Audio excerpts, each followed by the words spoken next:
Don Facundo, ito ang perang pinapatago ng mga Montenegro. Marami-rami yan. Dadami pa yan. Maganda ang negosyo sa mga teritoryo namin. Lalong-lalo na sa Quiapo. Oh, Facundo. Pero pa ba paglalagyan sa kasino mo yan? Huwag kang mag-alala, Don Julio. Kahit gaano pa kadaming pera, pwede kong ilagay dito sa kasino at walang makakahalata. Kaya lang, as per our deal, kukunin ko na yung 10%. At doon din sa mga susunod pang perang palilinis niyo sa akin.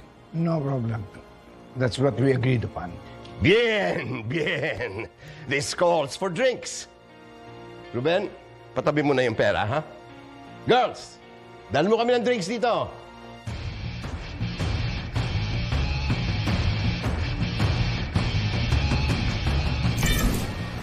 Bal, alam mo, napabilik mo ako. Saan? Ano na? Sinabi mo, na magbabagong buhay ka na. Nakakalimutan mo lahat ng masasama mong nakaraan. Siyempre naman. Alam mo, nung lumaya ako, nagdasal ako dito sa Quiapo. At sinabi ko sa mahal na Sareno, magbabagong buhay na talaga ako. Nakalimutan ko na yung mga maling ginawa ko. At sana, sa pagkakataong to, makabawi ako sa pamilya ko. Lalong-lalo na kay nanay sa kay lola. At sana lang, napatawad pa ako ng tatay ko. Anggol, sigurado naman ako didindin ka ng poong Sareno.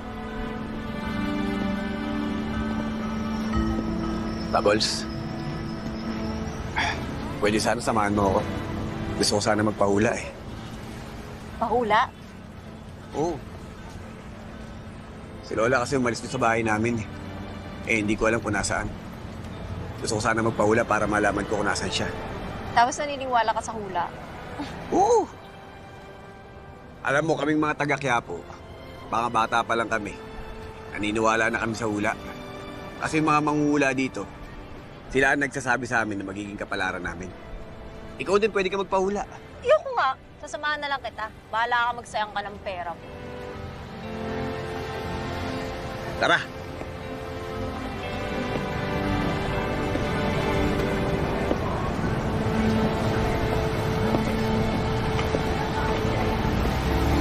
Jesus, nabalitaan ko na nagkakilala raw kayo ni Catherine, ng apo ko.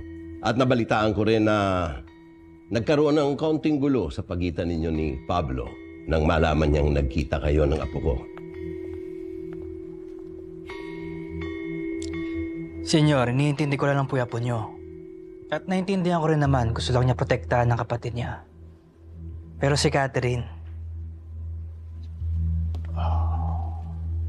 gusto ko siyang ligawan. Sana ako pumayag kayo.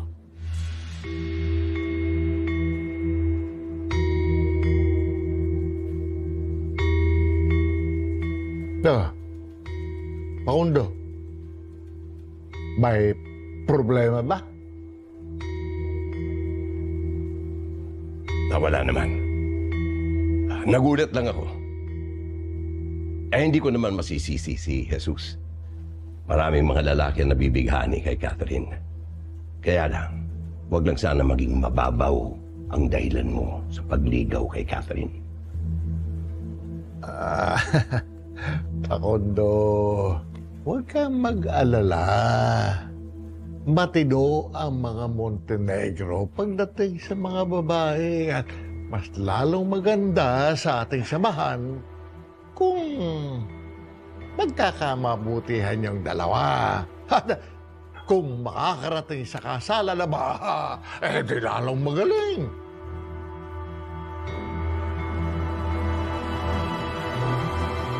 Hindi ako tututol na ligawan mo si Catherine.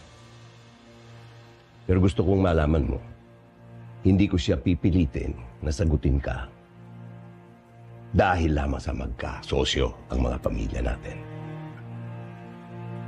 At sana lang, kung ano man ang maging desisyon niya, kung ano man ang sagot niya sa'yo, ay respetuhin mo at tanggapin mo. At sana lang, ay huwag mo siyang sasaktan. Kung nakita mo kung gaano ka-protective si Pablo sa kapatid niya, mas lalo na ako. Huwag kayo mag-alala, senyor. Tatanggapin ko kung anong sagot niya ng buong buo.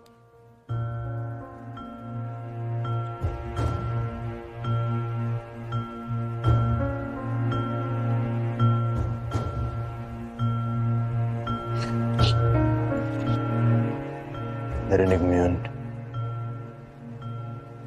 Nahayaan lang ni Lolo. Naligawan ni Montegago si Catherine. Ang magagawa. Kung gusto ng lolo mo, yung masusunod. Nag-iisip. Baka marinig ka. Luwala ka sa akin. Magaling to sa Aling Bergie. Lahat ng sinasabi na ito, totoo. Alam ba marami nang yumaman dahil sa kanya? Oo. Wala kayo Tignan natin. dyan. Aling Bergie! Oh, tanggol! Nakalaya ka na pala. Opo, yung isang araw lang po.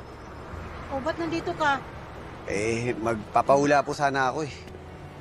Si Lola Tinding po kasi umalis sa bahay namin. Bakit naman?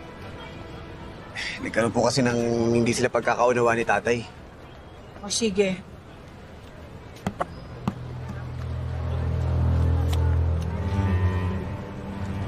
Ang lola tinding mo, tanggol, ay nasa maayos na kalagayan. Nagtatrabaho siya sa pinakamakapangyarihang tao. Kamusta naman po siya doon? At ligtas naman po siya? Oo, maayos ang kalagayan niya, pero medyo pinag-iinitan siya sa babae niyang amo. Pero huwag kang mag-alala.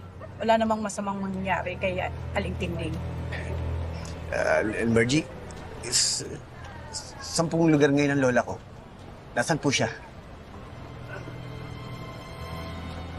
Nasa malayo siya. Hindi mabasa ng baraha ko kung saan ang eksaktong lugar. Pero huwag kang mag-alala. Magkikita pa rin kayo ng lola mo dito sa Quiapo. Maraming salamat po, Aling Bergie. Ang importante po, alam ko na ligtas po siya. Huwag kang mag-alala. Hayaan mo munang lola mo. Na makapag-isip. Marami lang pong siyang iniisip na problema. Yung inaalala ko lang po, hindi pa po niya po kasi alam na nakalaya na ako eh. Ah, ganun ba? Patingin nga ng palad mo.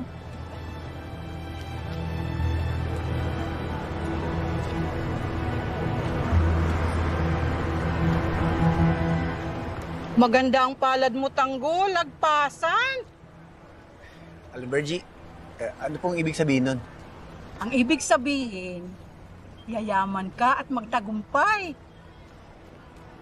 Pero, marami kang pagsubok na haharapin bago mo makuha ang magandang buhay.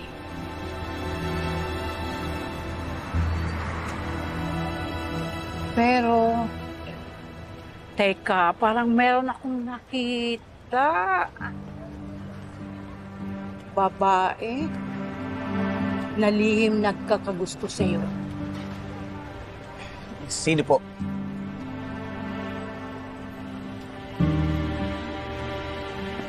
Sino yung kasama mo? Kaibigan ko po si Bubbles. Siya yun.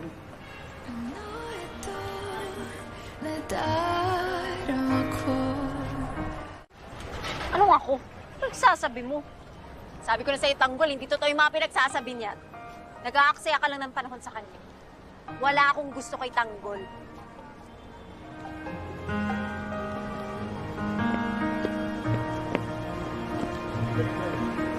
Maniwala ka, tanggol. Hindi pa ako sumasablay sa mga hula ko dito. Alam ko naman ho yun, Aling Bergie. Pasensya na po kayo dun sa kasama ko. Hindi po kasi naniniwala sa hula yun.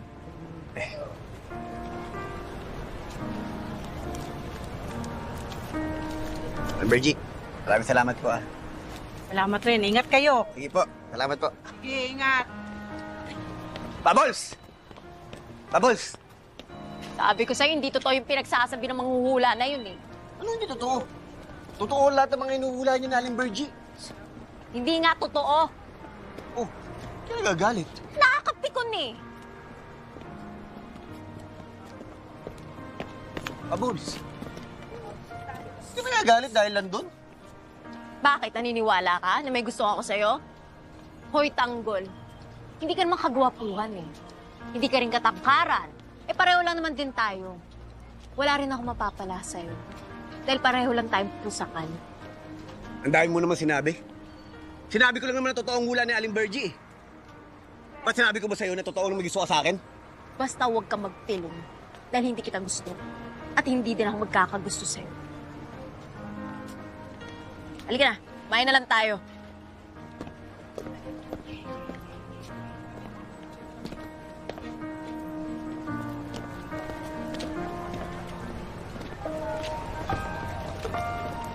Kuya, bigyan mo akong kwek-kwek.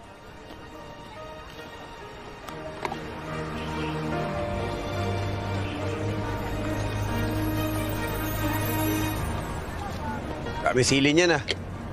Kung talaga gusto kong maanghang. Makakang ka niyan. Oh. Oh, teka lang. Kuya, isang ka nito. Dali lang, ito na. Okay, salamat kaya. Oh. Matagal ang init. Init ang ulo mo. Kuya, magkano ito?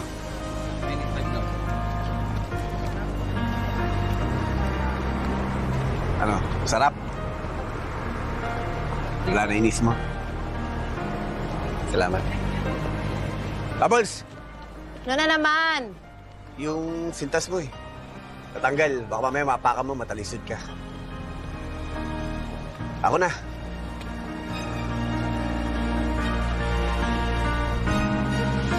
Pangako, hindi kita iiwan. Pangako, di ko papabayaan. Pangako, hindi... Tino, nasabi mo na ba sa inyo na may invitational tournament ka? Opo, supportado po nila ako. Dapat ikaw yung nasa pwesto niyan, Loren. Huwag ka mag-alala, sisiguraduhin kung ito ang magiging huling laban ng janitor niya. Kapag nakuha mo na apo ni Pacondo, magiging isa na pamilya ng Montenegro at Caballero. Sisiguro ko katatakutan ang lahat. Bantayan mo siyang mabuti kung talagang may duda ka dyan kay Jesus. Sigurado ka ba? Andito sa Quiapo si Tanggol? Babalik at babalikan dito. Kailangan makumbinsi na natin si Tanggol na sumama sa atin. Nasaan na yung bayad yung 500? Maaga pa eh, wala pa kaming benta. Pasensyahan tayo! Pag dumating si Tanggol, pag-gugulpihin kayo nun! Sino ba yung Tanggol na yan? Bubbles, ano kayang bibiling kong damit? Yung nababagay para dun sa trabaho natin. Ano? Ganda to.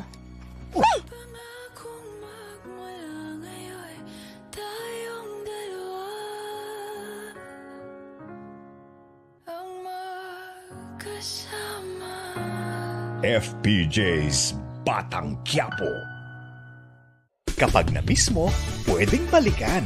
Pwedeng panoorin ang videos at playlists na gusto mo. Like, comment, at ishare ang videos kasama ng lumalaki nating pamilya sa online world. Kahit kailan, kahit saan pa. Forever tayong kapamilya. Kapamilya Online Live.